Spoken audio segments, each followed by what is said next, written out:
ओम नमः शिवाय। दोस्तों, शास्त्रों के अनुसार सावन माह को सबसे पावन महीना माना गया है। इस महीने में शिव जी की आराधना, अभिषेक आदि करके भोलेनाथ को प्रसन्न करके मनोवांछित फल की प्राप्ति की जाती है। माना जाता है कि इस माह में भगवान भोले शंकर कैलाश पर्वत से पृथ्वी पर आते हैं। सोमवार का दिन शिव जी की आराधना का दिन माना जाता है और सावन में पड़ने वाले सोमवार को अत्यधिक विशेष माना जाता है। तो कोई भी हो, सावन के सोमवार व्रत करते तो होंगे ही। कोई तो 16 सोमवार व्रत भी आरंभ करते हैं और इसी समय से साधारण सोमवार के व्रतों को भी शुरू किया जाता है। तो सावन में पड़ने वाले सोमवार 4 या 5 पड़ते हैं। कोई तो सारे व्रत रखते हैं, कोई आगे का और पीछे का व्रत रखते हैं। तो जैसी भी शक्ति और समर्थ हो वैसे आप शिव की भक्ति करें। पूरे महीने भी आप इस प्रकार से भगवान भोले शंकर की पूजा अर्चना और उनका अभिषेक कर सकते हैं। कोई कोई लोग तो पूरे महीने का व्रत धारण करते हैं। तो दोस्तों, इस व्रत में आपको क्या खाना है? क्या आप नमक खा सकते हैं? पूजा कैसे करनी चाहिए? शिव की भक्ति कैसे करनी है? क्या पाठ करें? किस मंत्र का जाप करना है? वो सारी जानकारी आपको इस वीडियो में मिलने वाली है। तो वीडियो को अंत तक पूरा देखें। लेकिन उससे पहले हे भोलेनाथ, जो भी दर्शक इस वीडियो को लाइक करे और चैनल को सब्सक्राइब करके कमेंट में जय भगवान शिव पार्वती लिखे, उन पर भगवान भोलेनाथ का आशीर्वाद हमेशा बना रहे। उनके घर में धन की कभी कोई कमी न रहे, उनका घर हमेशा खुशियों से भरा रहे। तो दोस्तों, सावन सोमवार सुबह सवेरे उठ करके स्नानादि से निवृत्त होकर के शुद्ध वस्त्र धारण करें। हल्के रंग के वस्त्र धारण करें।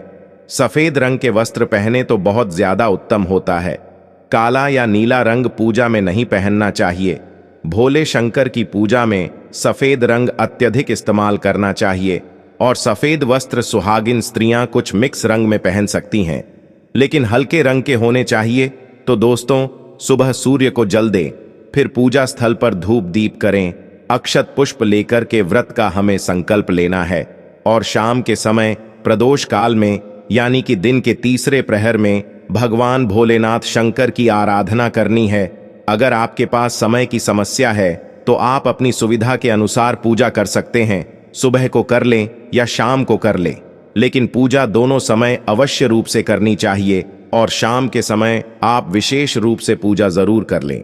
लेकिन यदि आप पहले सोमवार को सुबह 7 बजे पूजा कर रहे हैं तो आने वाले समय में भी आपको 7 बजे ही पूजा करनी है।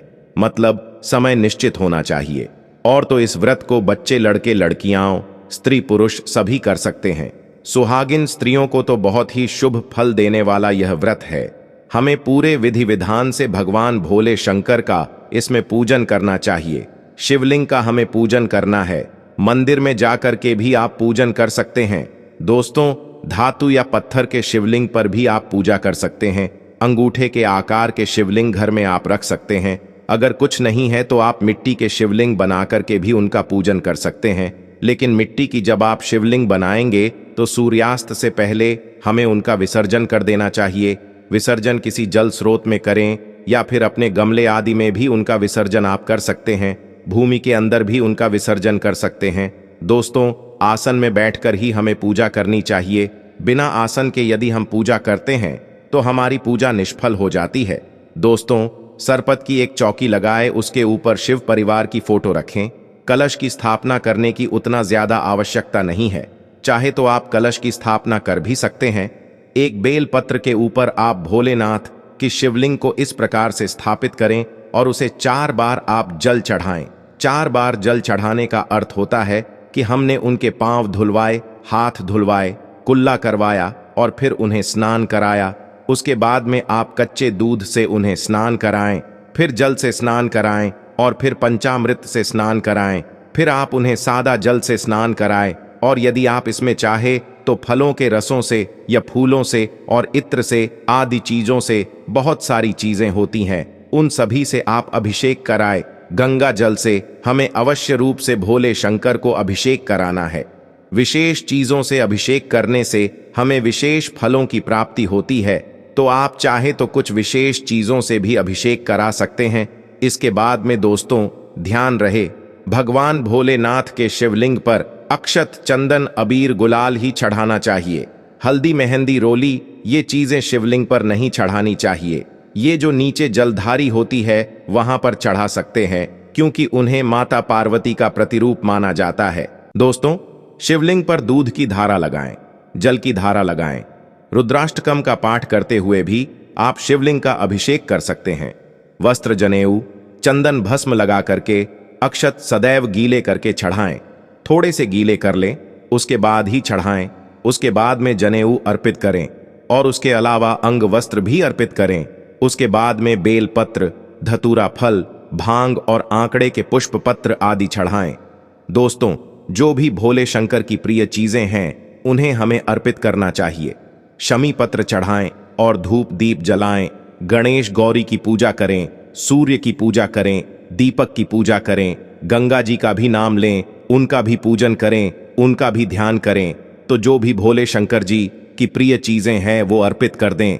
दोस्तों, ये पूजन आप चाहें तो अपने घर के मंदिर में भी कर सकते हैं, नहीं तो आप शिवालय में जाकर के भी पूजन कर सकते हैं। ऐसा कोई ज़रूरी नहीं है। ये जो व्रत होते हैं, सावन के जो सोमवार होते हैं, वो सरल व्रत होते हैं। अपनी सामर्थ्य के अनुसार आप इसे कर सकते हैं। सिंपल जो साधारण सोमवार के व्रत होते हैं उसी के तरीके से होते हैं। तो इस प्रकार से धतूरे के फल अर्पित कर दें। इनमें से अगर कोई भी सामग्री आपको नहीं मिल पाती है तो कोई चिंता की बात नहीं है। जो भी हो सके उतने से ही आप भोले शंकर जी का पूजन करें, दीपक का भी पूजन करें और अग्निदेव का भी आवाहन करें। तो इस प्रकार से आप सरल भाव से पूजा करें और इसके बाद में सफेद मिठाई फल, जो भी मौसमी फल उपलब्ध हो, उन्हें आप भोग प्रसाद में चढ़ाएं। आप लड्डू भी चढ़ा सकते हैं, मिठाई चढ़ा सकते हैं और इसके अलावा जो भी भक्तिवर्ष आप उन्हें अर्पित करना चाहते हैं वो सब आप भगवान जी को अर्पित कर दें। और इसके बाद में लौंग, इलायची, सुपारी रख करके पान चढ़ाना चाहिए और हो सके तो नारियल भी चढ़ाना। इसके पश्चात ओम नमः शिवाय मंत्र का जाप करते हुए यदि हो पाए तो पलाश की लकड़ी के सामग्री से हवन करें, नहीं तो गाय के उपले पर भी आप हवन कर सकते हैं।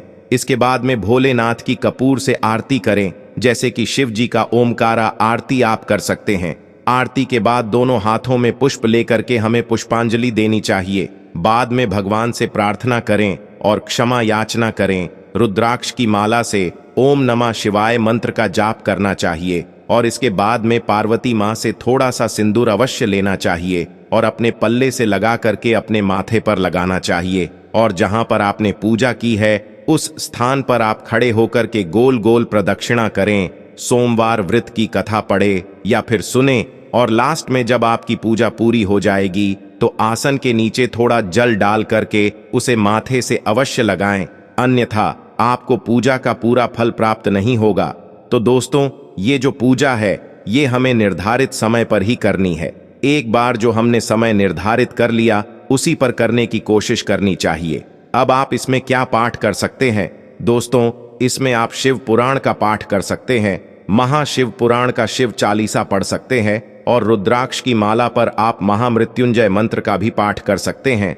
तो इसके बाद में दोस्तों बात करते हैं कि हमें इस व्रत में क्या खाना चाहिए और क्या नहीं खाना चाहिए। तो इसका भी संकल्प हमें पहले व्रत में ही लेना होगा कि हम नमक खाएंगे या फिर मीठा व्रत करेंगे। दोस्तों, ये व्रत क्योंकि बहुत आसान होते हैं भोले शंकर की व्रत, तो आप जैसा चाहे वैसा संकल्प ले सकते हैं।